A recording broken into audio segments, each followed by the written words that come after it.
evening, everybody. Is this thing working? Yes. All right. Well, I'm Matt Cartwright, and we're going to do a town hall, and hopefully we all get out of here before the clouds open up on us.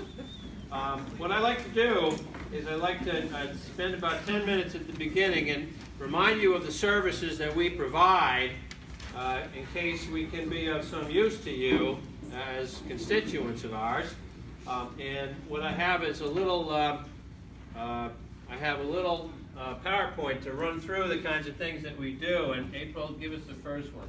Okay, we have a specialist on veterans and military affairs, and that's Sabrina McLaughlin. She sits in our Pottsville office.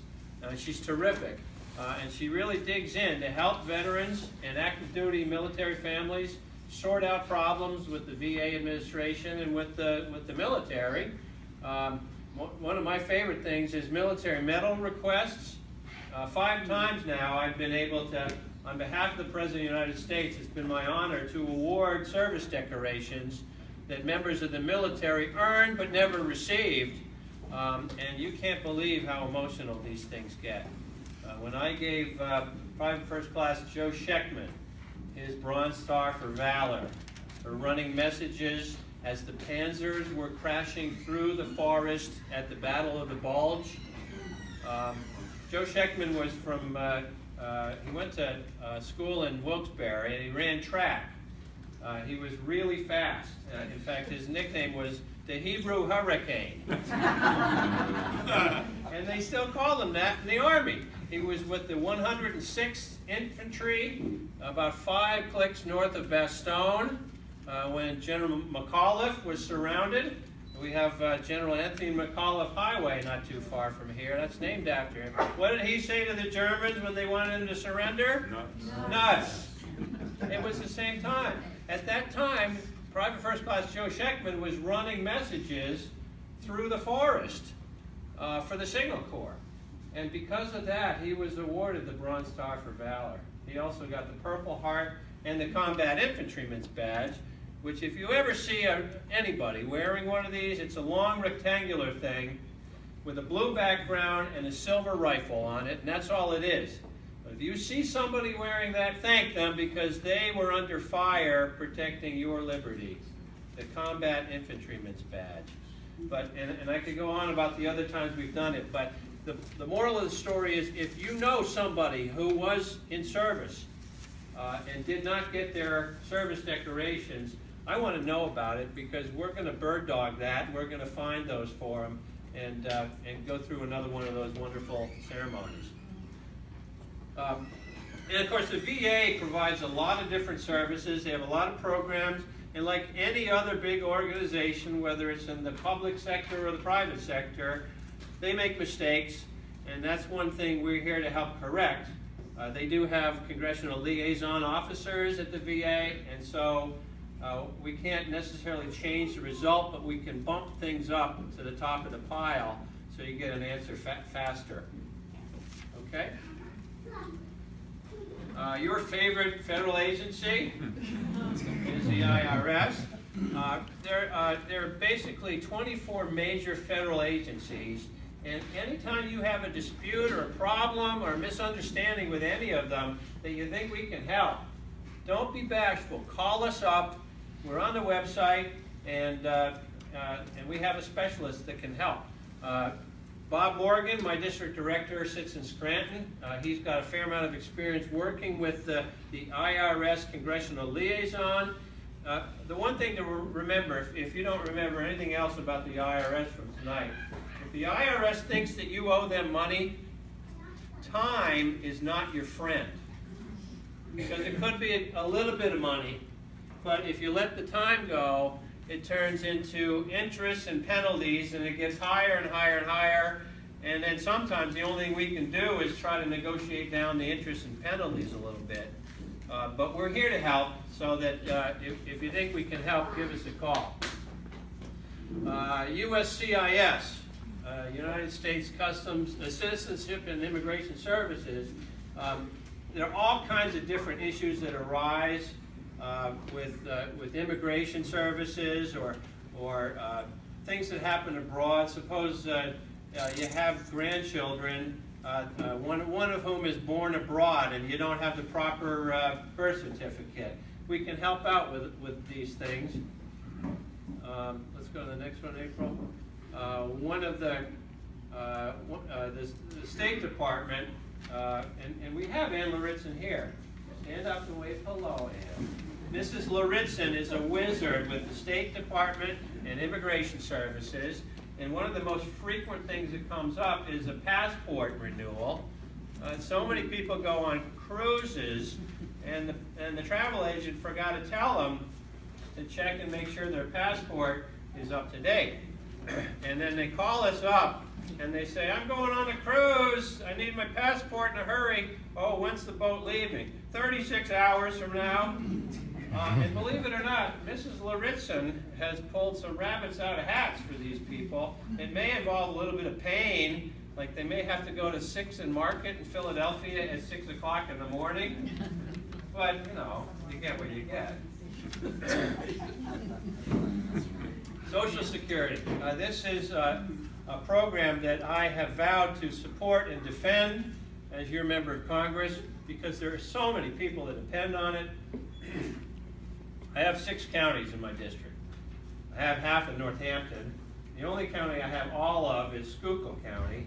There are 150,000 people in Schuylkill County, and fully 38,000 of them are dependent on Social Security, either old age retirement benefits or disability.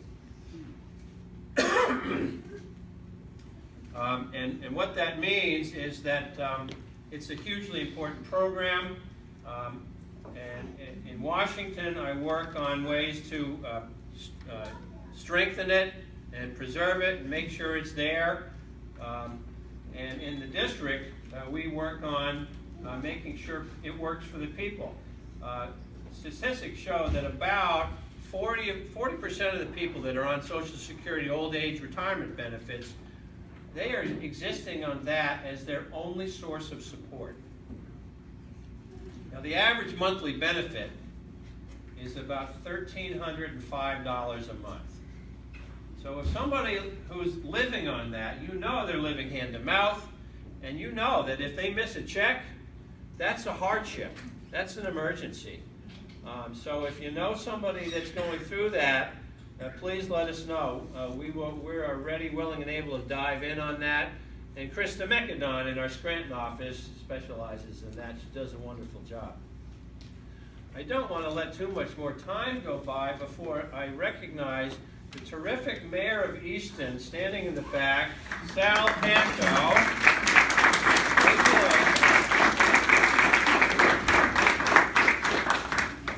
One of the things that Sal is really good at is working on economic development. I just told him if all the mayors in my district were like Sal, I wouldn't have to work very hard. But economic development means jobs, and jobs is what our district needs more of. And I'm always thinking about how do we increase jobs, and it doesn't have to be a formal thing. It can be me going to visit a factory and asking the factory owners, what do you need to expand? What's holding you back? And a lot of times the answer is, well, we don't have enough vocational schools around here. And then I go and meet with the vocational schools, and none of this is like official congressional business, but as a member of Congress, you have this what they call convening power, and I use it, and I think it's my duty. But one of the things that I can directly affect is federal grant money. Now, federal grant money, anybody ever hear the term earmarks? Okay. Well, earmarks, it kind of has a negative connotation, doesn't it? And why is that? Well, everybody remember the bridge to nowhere? Yes. That was in Alaska, and it really, really happened. It's not just a myth. There was a very powerful congressman by the name of Don Young. He's still in Congress. Cantankerous old guy. I love him. And I'll tell you stories about him another time. But he had the power to get earmarks to build a bridge in Alaska that didn't go anywhere. But he just wanted the job, so they built the bridge. Now that's ridiculous. And it makes the whole system look bad. And it made it look so bad, they got rid of earmarks. Now, earmarks is congressionally directed funding. And what that means is the member of Congress looks around his or her district and talks to the municipal leaders and figures out what are the worthy projects they want to support. And then they write the check. That's all gone by the wayside about 6 years ago. But the spending still happens. Discretionary federal spending still happens. And so economic development grants still happen. It's just that they go through the executive branch. And they go through the agencies. And so the Commerce Department has economic development grants. This is a big topic right now because, believe it or not, in the latest proposed budget out of the White House, they propose eliminating economic development grants. I'm on the Appropriations Committee. I just had the chance to question Wilbur Ross, who is the new Secretary of Commerce, and I tried to bring home to him the short-sightedness of that kind of policy, because this is jobs we're talking about, and the federal government is able to affect the creation of jobs, and I say where we can, we should be doing that. And let's go back to the last one, please. Another thing that I do is I have a mayor's conference, and as I say, not everybody's like Mayor Panto. There are, in fairness, some of them are part-time. Many of them have very small townships and cities that they're mayors of, and so they need help learning about the federal programs that you can apply for grant money from. And that's why we have a mayor's conference every year. We just had it about 3 weeks ago at Northampton Community College. And what we try to do is even out the knowledge among all of the municipal leaders so that they know what federal grant programs they can apply for.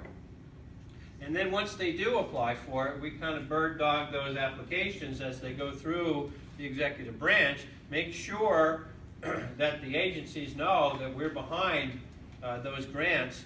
And we've had some successes along the way. Well, we just did an assistance to firefighters grant for the City of Easton Fire Department. And I hope that's going to make the firemen and women a lot safer as they run into burning buildings, which is their job. But that's just one example. So, and a whole litany of other kinds of casework that we do. If you have a problem with black loan benefits, student loans, post office, Fannie Mae, TSA, HUD. HUD, we had a housing project in Wilkes-Barre that was really going downhill. And they had a landlord with a terrible attitude. They were code violations everywhere, broken windows, doors that didn't lock. It was a bad situation, and it was leading to an attitude that anything goes here, and it was becoming crime-ridden. When we saw that HUD found HUD violations there, that raised a red flag. It gave us a federal issue, and we went in and we formed a task force among community and business leaders and religious leaders in Wilkes-Barre, and we got on that landlord like white on rice. And that landlord had enough of us and packed up and sold the place and left. And thank God they sold it. This was somebody in New York City that was putting up signs saying, "Come live in Pennsylvania, in the country." I mean, just to fill up the Section 8 housing. It was ridiculous. And we were so glad to get rid of that guy. And it was wonderful because he sold it to a corporation in Atlanta that had a good track record of turning around problem low-income housing developments. We have more work to do there. And crime is not, has not come to an end in Wilkes-Barre, but so far I'm satisfied with the way that has gone. FEMA, flooding issues, EEOC issues, a whole range. Think about all the ways the federal government might interact with you. If you're having a problem, get a hold of us.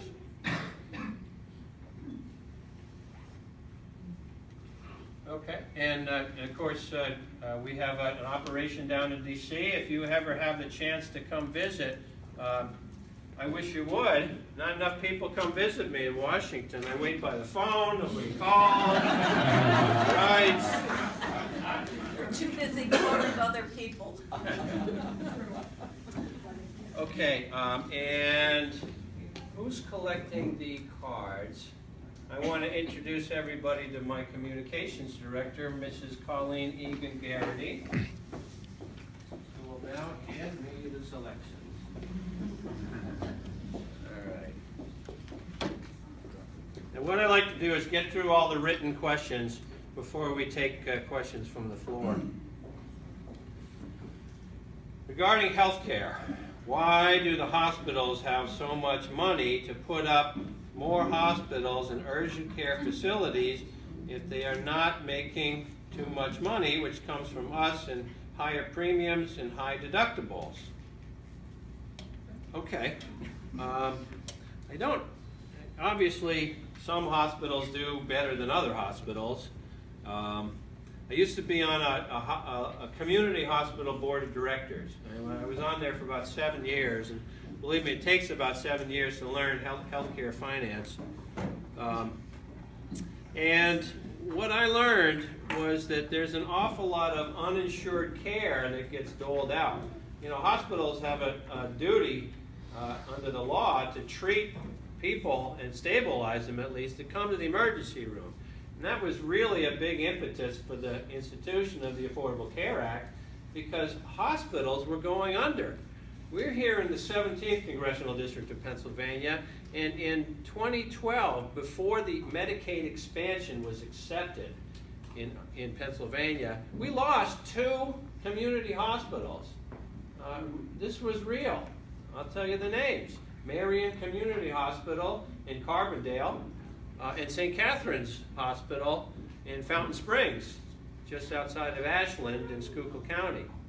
And my attitude was, gosh, you could have the best healthcare policy in the world, but if your local hospital goes kaput and all of a sudden it's a 40-minute ride to the nearest emergency room, that's a real tangible difference in your healthcare. And that's one of the reasons I supported the ACA. Now, the ACA is not perfect. I'm the first one to tell you that. And there are high deductibles and there are high premiums. And there are winners and losers under that system. But my attitude is, let's come together. Let's stop this political bomb throwing about the health care. This is people's lives we're talking about here. It shouldn't be a political football. We ought to come together and work out how to smooth off the rough edges of the way it is now. That's my attitude about that.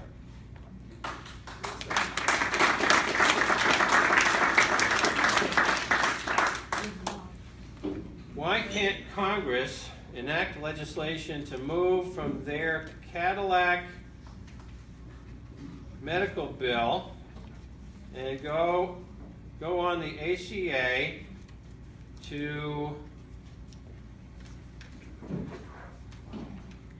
you got to be a pharmacist to read this one, to set something and give the American people confidence the ACA is the way to go.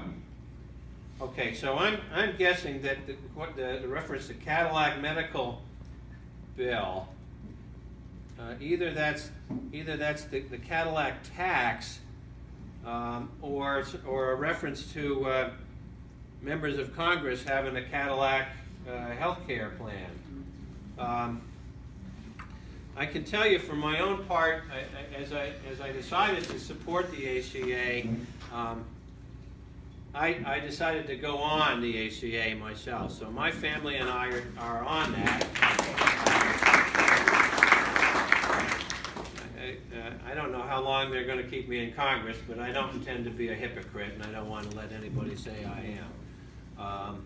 And it's kind of expensive, actually, because I have to get covered in D.C. and also at home in Lackawanna County. But again, and I agree. I think that members of Congress should have what's available to everybody else. Now, if the question is about the Cadillac tax, that is one of the pay-fors for the healthcare system, and I'm for repealing the Cadillac tax. What that does is it basically hurts members of unions that bargain for pretty good healthcare benefits. And the idea is, well, we're going to tax that as income and use that money to help pay for the whole system. I don't like this idea of singling out groups. I don't even like the medical device manufacturing tax. That's another pay-for ACA. I don't like that either, and I've said I'd be for repealing that as well. That actually hurts some manufacturers right here in the Lehigh Valley.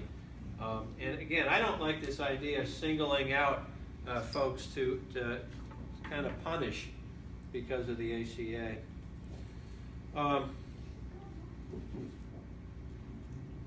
What solutions do you favor to provide relief to those suffering under Obamacare? Okay, so again, Obamacare is the same thing as the Affordable Care Act, and most people know that. And again, there are people that are kind of caught in the cracks. So people that make a little bit too much money to qualify for tax subsidies to help pay for their premiums, you know, those are the people that we got to be looking at. Should we be raising the level a little bit? Should we be looking at why it's particularly hard on the people suffering hardships? Yeah, we should. And that's what I think we ought to roll up our sleeves and get together to work on. My hope is that, you know, the Republicans passed the AHCA, which basically eliminates the Medicaid expansion, in my view, endangering the local and community and rural hospitals. And there's some irony to that, because a lot of the people that voted for that policy are the ones in the rural areas. I think a lot of that, and this is just my speculation, but a lot of that is just, look, we Republicans made a campaign promise to repeal Obamacare. Now we did it. So I'm kind of hoping that, well, they got it out of their system now. And then let's all get together and work together on it. And, you know, we're here in the Lehigh Valley, and my brother, Congressman Charlie Dent, is right next door to my district, and I think that's his attitude too. He's willing to work together and sort out the problems. But so I'm here to say, yeah, there are some people who are having a hard time with the ACA, and I think we have to work together and make it better for everybody. What will happen to our Social Security and Medicare? What will happen to our senior housing programs?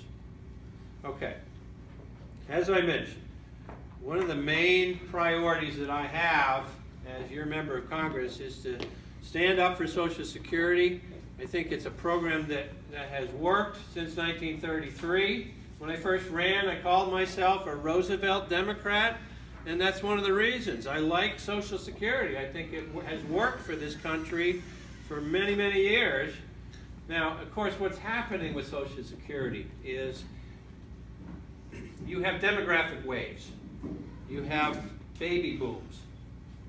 And, you know, we're at the stage now where the baby boomers are retiring. They're stopping working, they're becoming pensioners, and they're drawing on the Social Security system. And so you have too few younger people supporting too many older people who are the baby boomers. You know, it's like a mushroom, you know. And so another thing people need to realize is, you ever hear politicians talk about the lockbox for Social Security? Like the money's in Fort Knox for Social Security? Guess what? Hate to burst your bubble, but there isn't. It's not in Fort Knox. Social Security checks are paid out with the money that's paid in currently. So it is the people who are working and paying into the system who are currently supporting the people drawing on the system. And that's the main problem. It's a problem of demography. Too many older people being supported by too few younger people. There are a number of solutions to that I support. Number one, I think we have to have comprehensive immigration reform because I want to make taxpayers of the people who are not properly paying into the system. And some are paying into it, but not enough, and some are not paying it at all. But there are people working in this country. They're undocumented, they're young, and they should be paying into the system so that we fix the mushroom problem. Number two, I support a bill called Social Security 2100, and it's something that my friend John Larson, a member of Congress from Connecticut, came up with. And it focuses on the amount of money paid in by an individual to Social Security. Now, if you're one of the people lucky enough to have seen this, you pay in for every paycheck, and if you get to the point where you have made more than about $120,000 in a year, then you stop paying. That's the cap. And there's a lucky few people in this country who hit that cap and then stop paying into Social Security.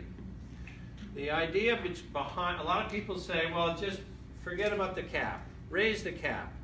Well, the bill that I am a proud co-sponsor of, Social Security 2100, doesn't do that exactly.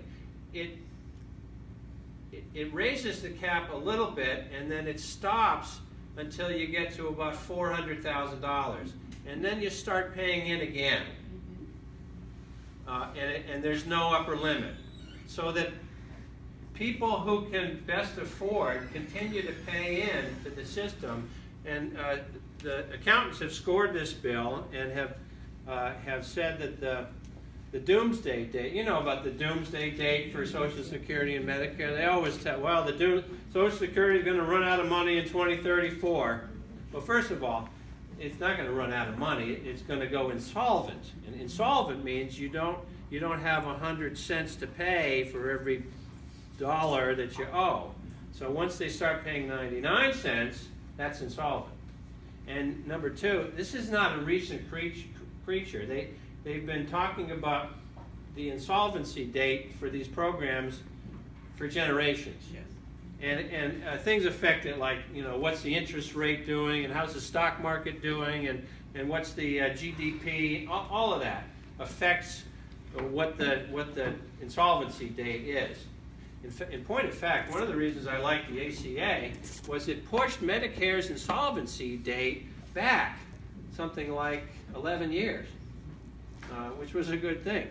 Well, the reason I like this Social Security 2100 bill is that it pushes the insolvency date for for Social Security back 75 years. Yeah, so I'm behind that, and By then all the baby boomers will be dead. hopefully of natural causes. All right, next one. What will happen to our senior housing programs? Again, if you've seen the administration came out with a budget. Is that what it's called? And they came out with a budget, they called it the skinny budget, and it was just a set of principles, really. And then they doubled down on that, and they came out with a bound budget that basically reaffirmed all of those things. Cutting the EPA by 1/3. I mean, raise your hand if you don't care about clean air and clean water. Cutting low-income heating assistance, LIHEAP. Cutting programs that support Meals on Wheels. Cutting a lot of really popular and important programs in that budget. But I want you to take some comfort in this. And you know what? I'm going to quote my friend Charlie Dent again. Charlie and I both serve on the House Appropriations Committee. I worked very hard to get myself on that committee because it is very powerful. And Charlie said this, remember about the president's budget. The president proposes, but Congress disposes. In other words, Congress gets to decide what gets spent. And that's one of the reasons I'm very proud to serve on the Appropriations Committee, because you can rest assured you have a lot of sensible people on both sides of the aisles in that committee and making these decisions. My own personal speculation is that President Trump never really saw that budget. Couldn't read it. It's,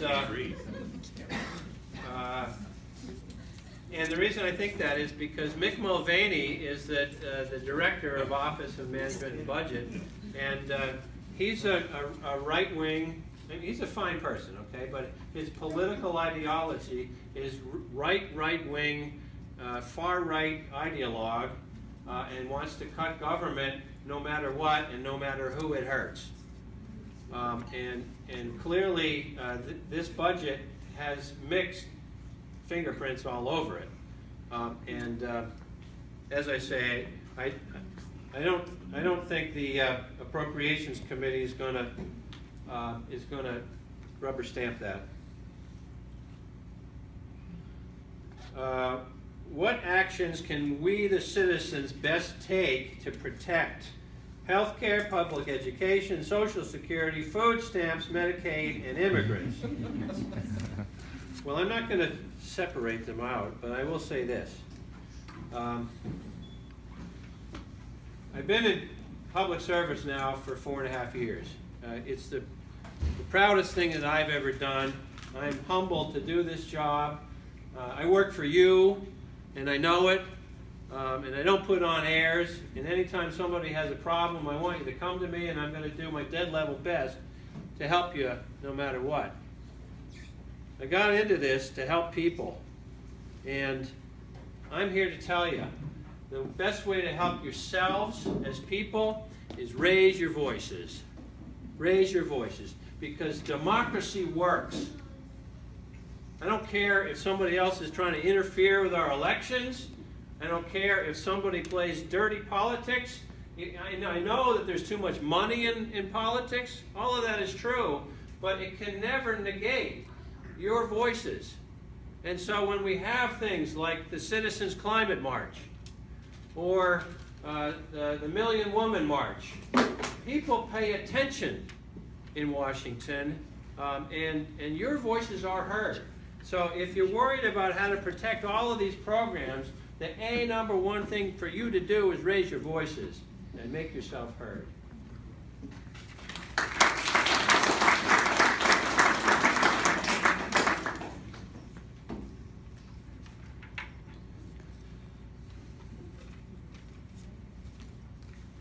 What would happen to all the needy people and children if he stops food stamps? Yes, there are working people out there, but they don't get enough money to support everything. I know it is hard for them to make ends meet. Food stamps is now called SNAP, the Supplemental Nutrition Assistance Program. It is funded through the Agriculture Committee in the United States House. You have very committed people. It's funny, a lot of the people on the Ag Committee are from big cities. And you think, well, they know about farming. But what they know about farming is that there are people in the cities that rely on the SNAP program. And, well, I support it. And, again, I think that cooler heads will prevail. And though there are people like Mr. Mulvaney who want to eliminate that program, I think on balance the sensible people will win out and will preserve that program.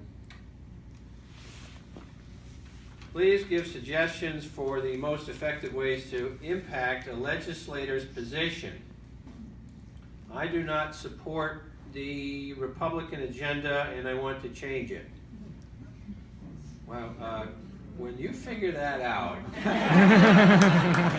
I'm giving you my email address. Look, it's what I said before. Don't think that your voices mean nothing. There are some legislators that they wouldn't change no how, no way. I hope I'm not like that.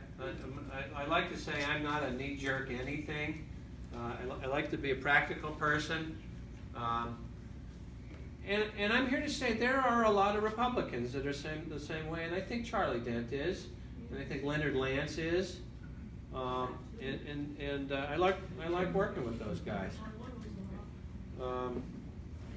So don't assume that nobody's listening. Is it a good idea to contact congressmen from other districts to try to encourage them to support progressive causes? Yeah, I mean, it's going to have a little less effect when the member of Congress knows that you're not from his or her district. But there are people doing that. It's all part of raising your voice. You raise your voice, lots of different people hear.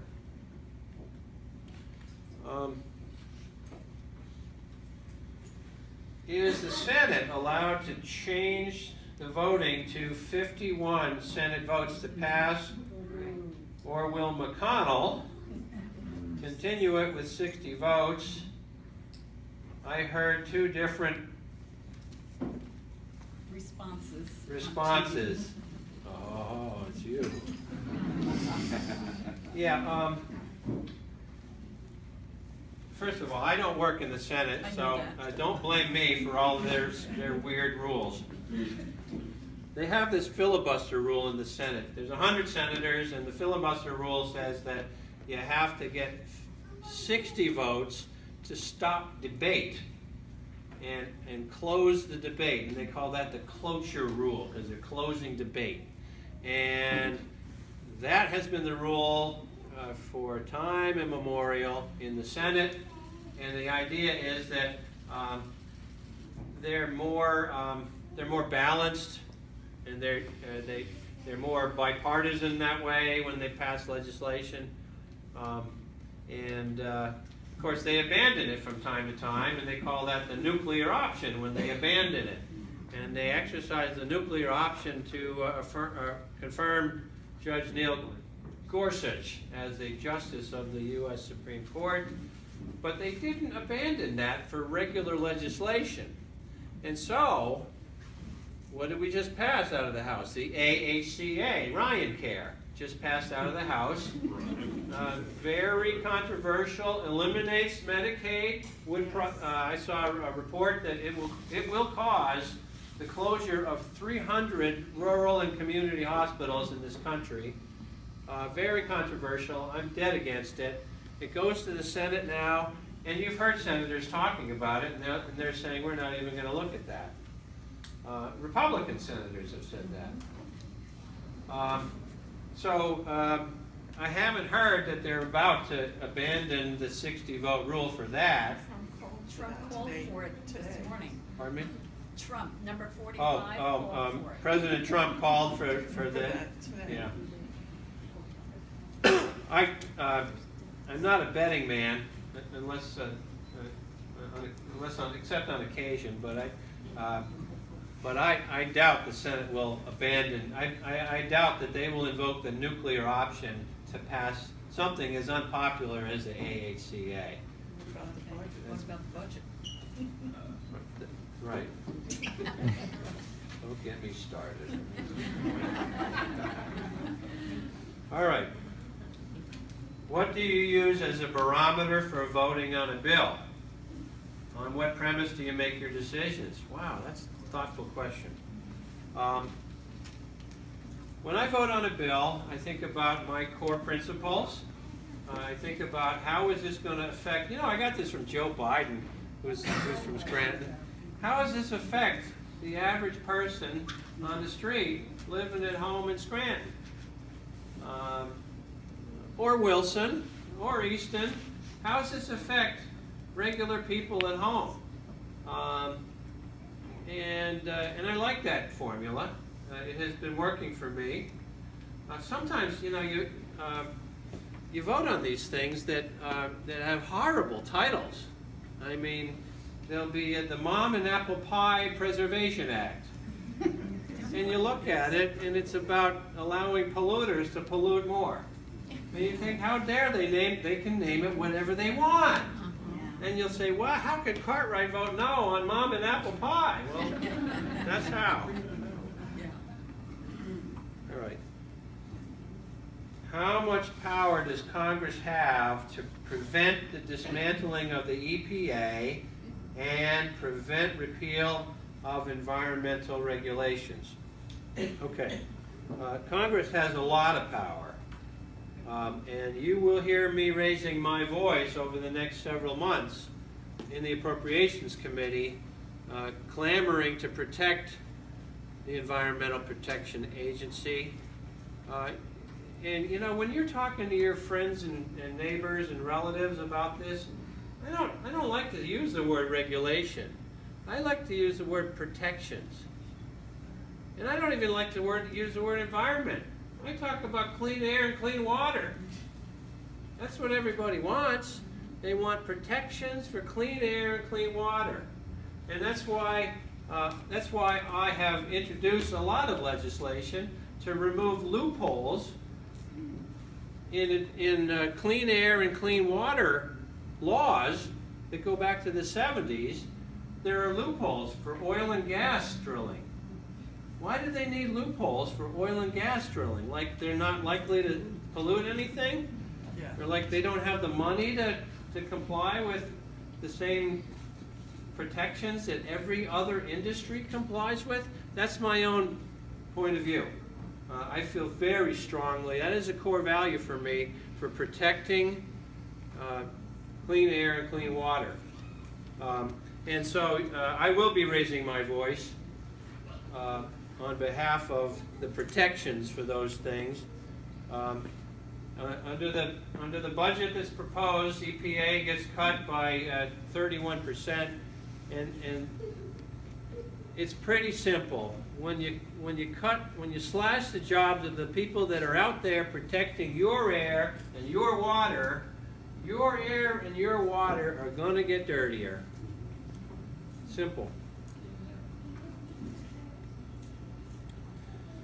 If President Trump fulfills his promise to pull the U.S. out of the Paris Climate Accord, is that game over for U.S. climate action, or do you think there's a possibility that Congress will come to the rescue by passing legislation such as a fee on fuels that generate greenhouse gas emissions that can slow global warming and spare future generations from its calamitous effects?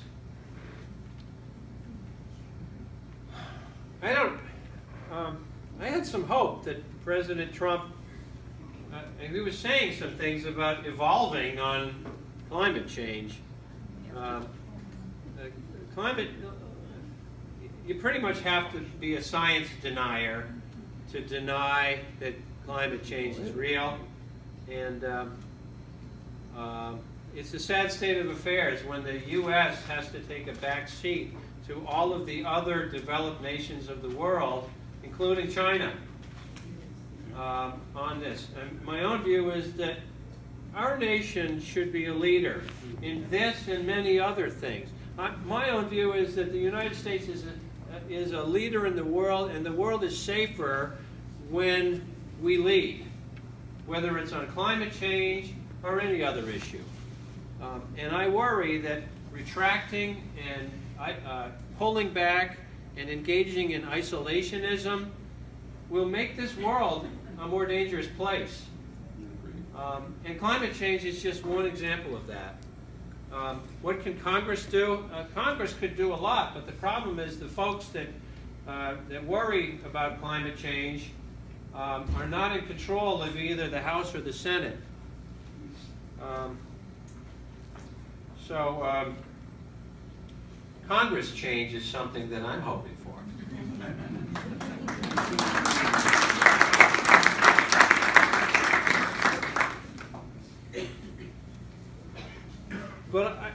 But more than that, I want to say this.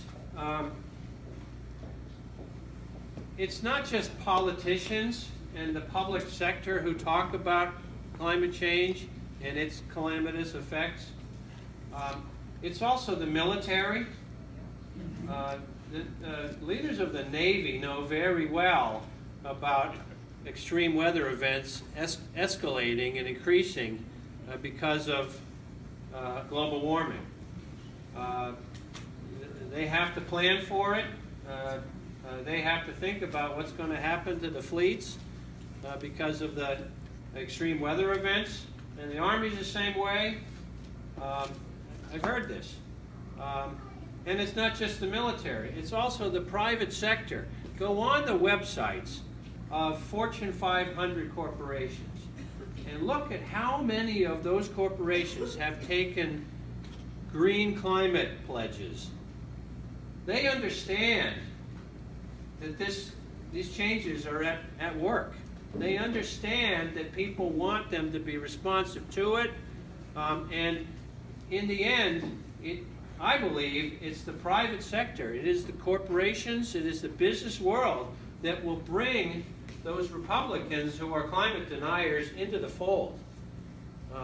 Because I'm a good little capitalist too, and I believe that the business community will help move that debate along in the correct direction.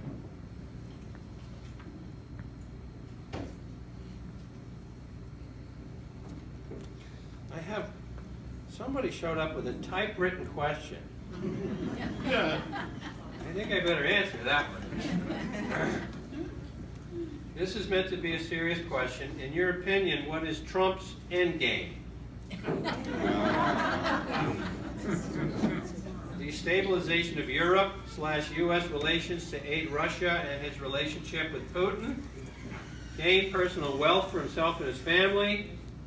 Trying to establish an autocratic fascist type of government. Aggrandizement for his narcissistic personality. Or Yeah, is I this? think it was funny. Or I did not write this. I want you to see. Or is this simply some type of reality show in his mind?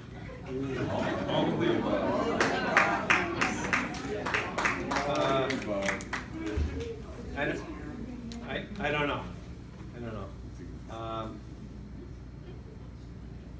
Look, I was very concerned about that election and our selection of president. I was encouraged. I tend to be an optimist, and I was encouraged by his selection of some of the members of the cabinet. Which? For example, H.R. McMaster, who wrote a book called Dereliction of Duty, and he was talking about McNamara, Bob McNamara, the Secretary of Defense under President Johnson. And he was very critical of McNamara for not being truthful to Johnson about the huge uphill climb it would have been to actually win in Vietnam. In other words, H.R. McMaster is all about speaking truth to power. Man, was I encouraged when I read that about him, because that's the kind of people we need in the current administration. But do you think he's doing it? No. That's a big bomb. The oral questions will come later. I don't know if he's doing it. They don't invite me over to the White House. The other one is Mad Dog Mattis. I mean, when you look to a guy named Mad Dog as the stabilizing influence. But I'm here to tell you, I take national security very, very seriously. I go to every single classified security briefing that they offer members of Congress. We go, Democrats and Republicans together, to a big auditorium, and we listen to people like that. And I heard General Mattis, and I'm satisfied that he's a sensible, practical, realistic person.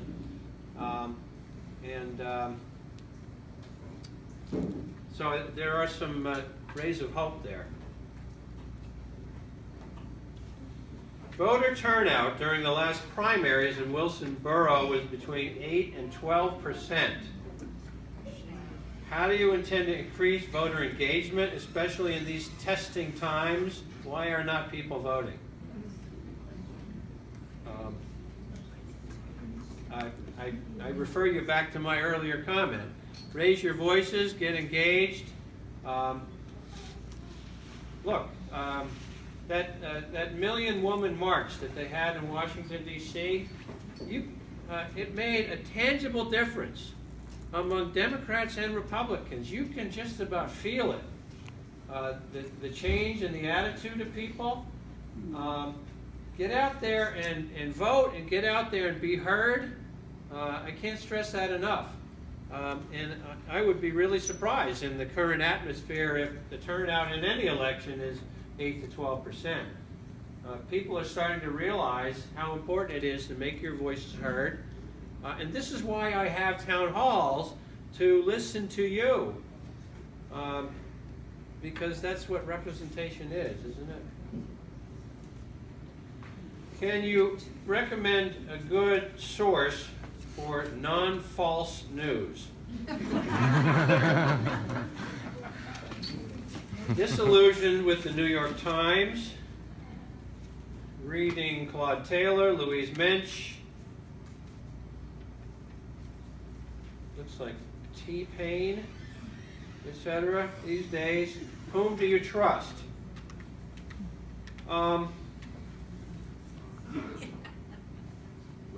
My advice when you're trying to sort out what's true and what's not true is to read a lot and listen a lot and talk to people and read books and don't rely on one source.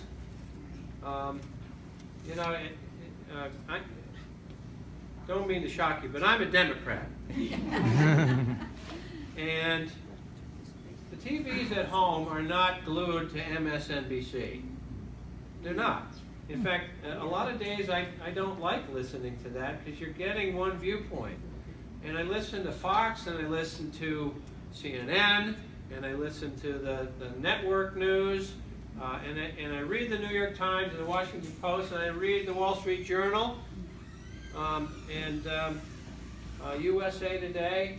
I think that the only way to get a fair sense of what the truth is to read as much as you can and listen to both sides on everything. I think it's the people that only have it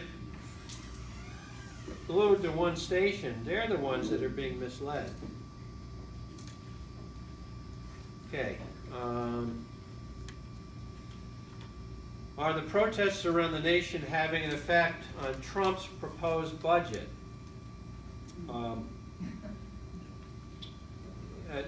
The answer is no, not on the budget as written, but on the response to it, absolutely.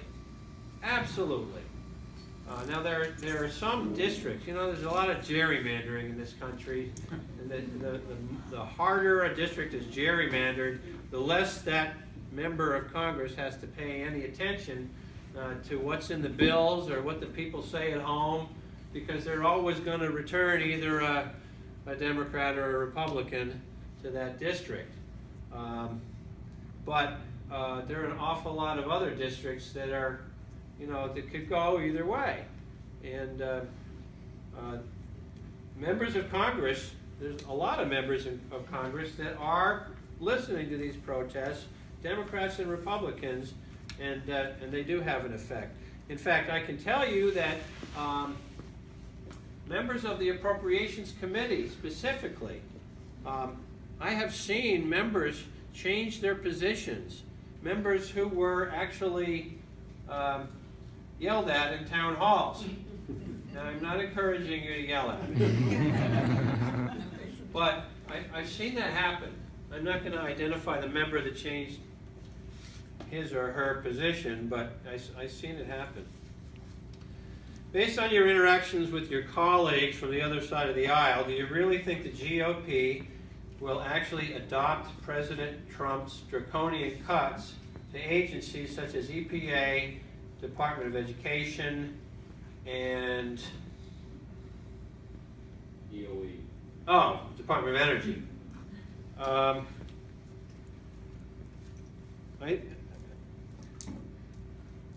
Based on what I've seen, I think that they will enact some of them. But I think they will be more moderate. So for example, EPA, instead of being cut 31%, it could take a 10% cut. That's just a guess. Stay tuned. Appropriation season is the summertime, and by the end of the summer, you're going to have answers to a lot of these things. Now remember, just because there's a budget and just because there's appropriation season doesn't mean things get decided. There are 12 subcommittees on appropriations. I'm on 2 of them, Commerce, Justice, and Science, and Financial Services, General Government. But there are 12 of them, and many a year has gone by when one or more of those committees was not able to pass its bill for funding the departments that it's supposed to fund. For example, a couple of years ago, the Interior Department, which is charged with funding the national parks and Bureau of Indian Affairs, things like that, was unable to pass its. I mean, this is usually non-controversial, national parks. And you may remember this. A controversy bubbled up about whether gift shops in national parks would be allowed to sell trinkets bearing Confederate flags on them. And because over 100 Republican members of Congress voted no on that, because they couldn't get their amendment included, they voted no on passing the Interior Department's budget. And so that year, we went without passing a budget for the Interior Department. And so what happens? What happens is at the end of the year, any of this stuff that didn't pass, it gets pushed to the, you hear about fiscal cliffs. It gets pushed to the end of the year, and then they create what they call an omnibus. An omnibus budget is just one bill that funds the whole government. And basically, they push aside all of the little changes, and they just tinker with what they did last year a little bit, and then they say, okay, we got a budget, we're funded through next September. And that's what happens. I don't like that. I think that the committees ought to follow regular order, because when you do these omnibus things, I mean, they're huge, immense bills that it's really hard for everybody to get through them. We do the best we can, and what my staff is charged with doing is making sure the things in the 17th District that we care about don't get hurt. And we've been successful at that, but it's a dumb way to do business. Concern is deficit and sticking to the budget. My request is, since government has not performed the last 30 years, driving up a $20 trillion deficit, please propose Convention of States Article 5 Constitution and propose staying with budget and decreased deficit. Have states vote on the measure. Okay, that's a legitimate question and a legitimate concern. We cannot continue to drive up, and it's not, by the way, it's the terminology is important. The deficit is the annual shortfall. The debt is the $20 trillion item. That's the national debt. And we can't keep bumping it up. Now, it's okay to have a deficit and it's okay to have a debt. But when you let it climb up so high that the payments on the debt start to grow and grow and grow, and pretty soon you have to start cutting, all the programs we've been talking about tonight, because you've got to pay you got to pay the interest on the national debt, to the Chinese that are holding the debt, or whoever. Then it's hard to run a government, and it's hard to run a society. So I believe that it's the responsibility of the Congress to come to terms with this crippling national debt, and it's got to be a balanced approach. It's not just slashing programs, it's also raising revenue. And I have said all along that we ought to go back to the tax brackets that we had during the Bill Clinton presidency. Why do I say that? Because the last president of the United States who balanced a budget was Bill Clinton. Now pay attention here. I'm not giving all the credit to Bill Clinton. There was a lot of Republicans pushing hard for him to do it. But together, they got together and they did it with a combination of spending cuts and raising revenue. Why can't we do that again? It's not rocket science, and I think we have to.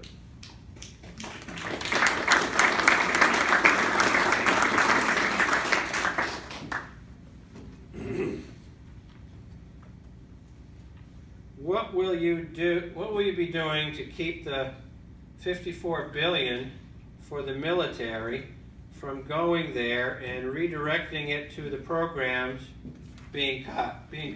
Diplomacy, food stamps, healthcare, Meals on Wheels, education, etc.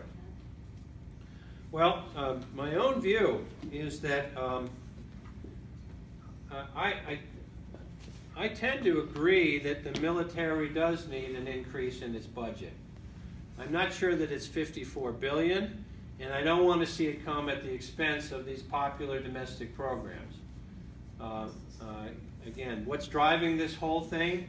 What's driving it is the national debt and concern about the national debt. So it goes back to the last question. If we go back to responsible tax rates, that's going to be a big part of the solution. But don't put me down as somebody that wants to deny increases to the military. In some cases, we need them.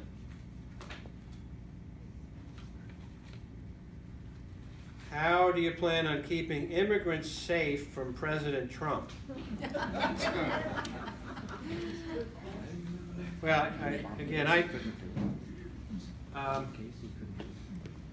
it remains to be seen what President Trump is going to do about deporting immigrants. I mean, he's made some statements that he intends to deport, 11 million souls from our shores.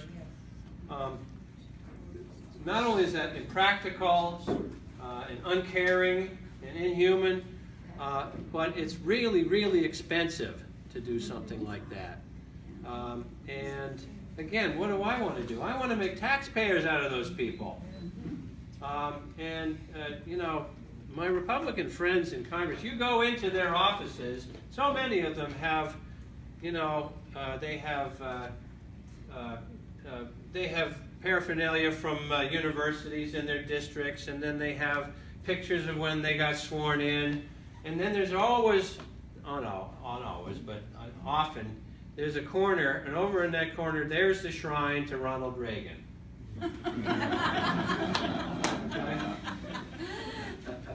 I like Ronald Reagan. Ronald Reagan put amnesty into effect. I'm not for amnesty. I'm for a tough but fair path. They've got to pay a penalty. These are people that want to be here because this is the greatest nation on earth.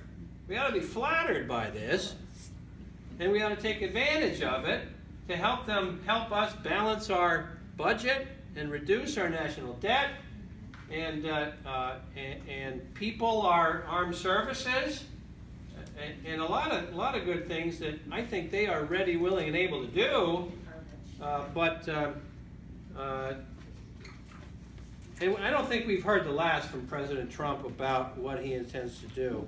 But that's why I think we've got to have comprehensive immigration. There is a white Ford Edge with its lights on in the parking lot. There's my favorite question of the night. Anybody have a white Ford Edge? All right, we're down to the last 3 questions here. If a freedom of religion bill was proposed that would give businesses the right to discriminate against those in the LGBT community, would you be against this?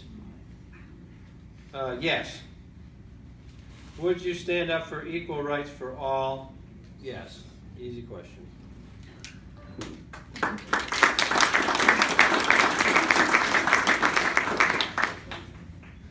In light of an assault on a journalist by a now elected representative from Montana, what are your thoughts about journalistic independence and freedom of the press? Well, it's funny that follows the so-called freedom of religion bill question, because it's the First Amendment in this country, and it guarantees free speech. And one of the 4 freedoms that Roosevelt talked about, and your freedom to stand up and give me a good solid faceful here at a town hall if that's what you want to do. And we honor that here in America, don't we? It's one of the things that makes people want to come here and be American. And freedom of speech and freedom of religion, they're both in that same amendment, you know. We have a statue of Thomas Jefferson. It stands right outside the hall where I work in the House of Representatives. It's about 3 times life size, and I always look on it with reverence when I walk in there. Thomas Jefferson wrote his own epitaph. He wrote what's on his tombstone, you know. And he wrote 3 things. He was the author of the Declaration of Independence. He was the drafter of the Virginia Statute for Religious Freedom, and he was the founder of the University of Virginia. He wanted those 3 things on there, and that's what went on there. Imagine being the President of the United States and leaving that off your resume. That's how important that was to him, and it's important to me too, and I know it's important to all of us. We have to stand up and fight for freedom of the press and freedom of religion. These are the things that make us Americans, and we can never, ever forget it.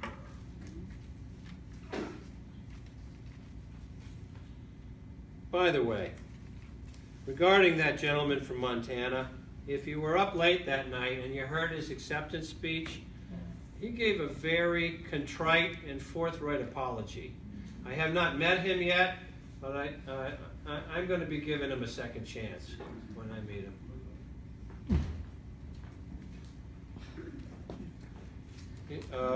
And the last question, what is your stance on medical malpractice tort reform?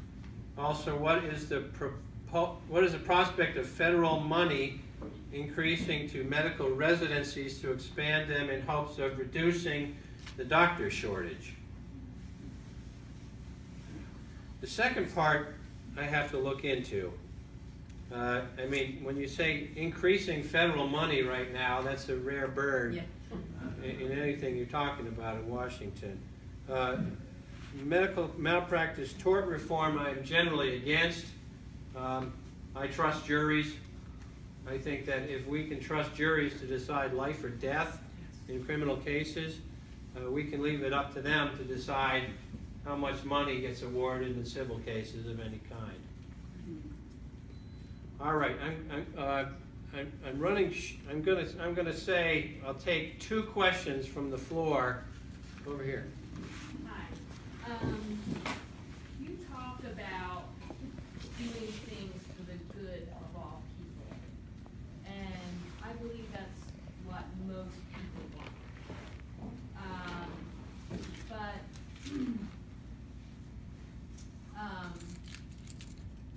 I hear that you are supporting fracking, and to me,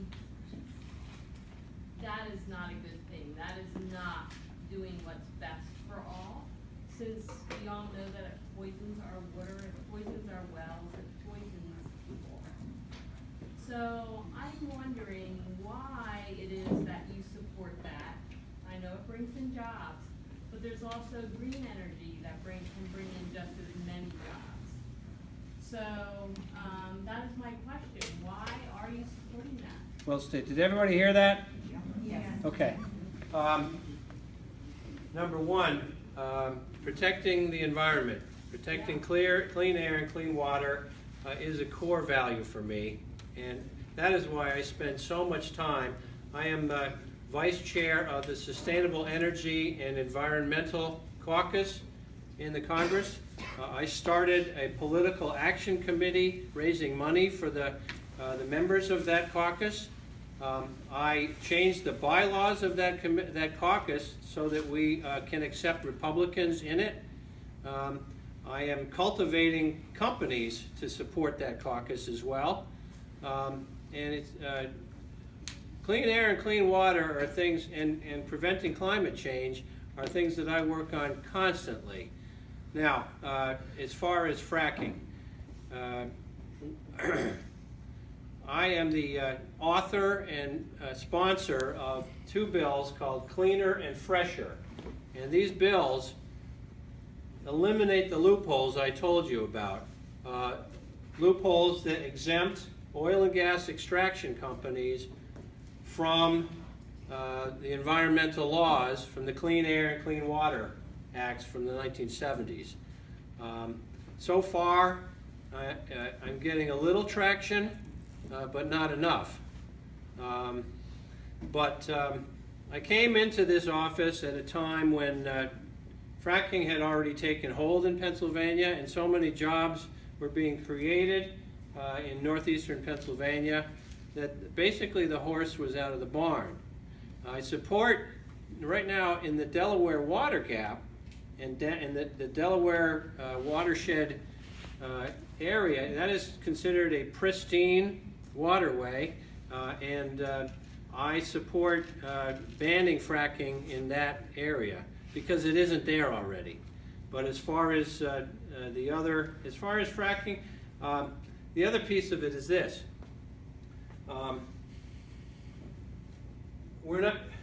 you know how important it is for me, for this nation and this world, to move to renewable energy. Wind and solar is the future, but we aren't there yet. Right now, that is the clear trend, and is absolutely why I spend so much time fighting on behalf of renewable energy. It was a couple of years ago, we were able to force the Republicans to include a 5-year tax credit, investment tax credit, for both solar and wind investment. That was huge. It was something that they were pushing hard against, but we were able to secure that concession. So these are the things that I work on. In my view, I understand the leave it in the ground approach. I wish we could do that. But between the energy needs of this country and the fact that wind and solar are not there yet, I view natural gas from fracking as a stopgap. I understand that is not going to satisfy everybody, but that's where I am on the subject. Sir. I have a question. The Congress supposed to be a check on the executive branch, and this question didn't come up, and there's a lot of talk about obstruction of justice, and it's pretty prima facie from what's been presented anyway. And that's the part one. Part two is someone in the White House has, if it's true, having covert direct communication with the Kremlin and a Moscow, and in a Russian embassy. I mean, those are two big things. I never talked to the Russians. Your opinion on those two topics. Okay. Number one, I met Bob Mueller 4.5 years ago. And at the time, he was still the head of the FBI. And I just got a good feeling about him then. Not a political guy. This guy's a lawman through and through. And he doesn't give a hoot about politics. And that's the kind of person we need. doing this investigation. So I feel very comfortable with him there. As far as James Comey, one thing I kind of agree with President Trump about, James Comey is a showboat. When did we have FBI directors that were calling press conferences about presidential candidates? And I, in addition to the Appropriations Committee, I also serve on the Oversight Committee, and I had occasion to cross-examine James Comey. I don't know that I took the full measure of the man, but gosh, I think he and a lot of other people in the FBI are sharpening their knives for President Trump. And I think he has a lot of memos that he's dying to share with people. But how far it goes and whether it adds up to anything, I think it's too soon to say. There are people running around saying impeach him, lock him up. Vaccine water. Look, one thing I went to Washington to be is one of the grown-ups in the room, and I hope I'm doing that. And let's let the investigation run its course, and don't jump to conclusions.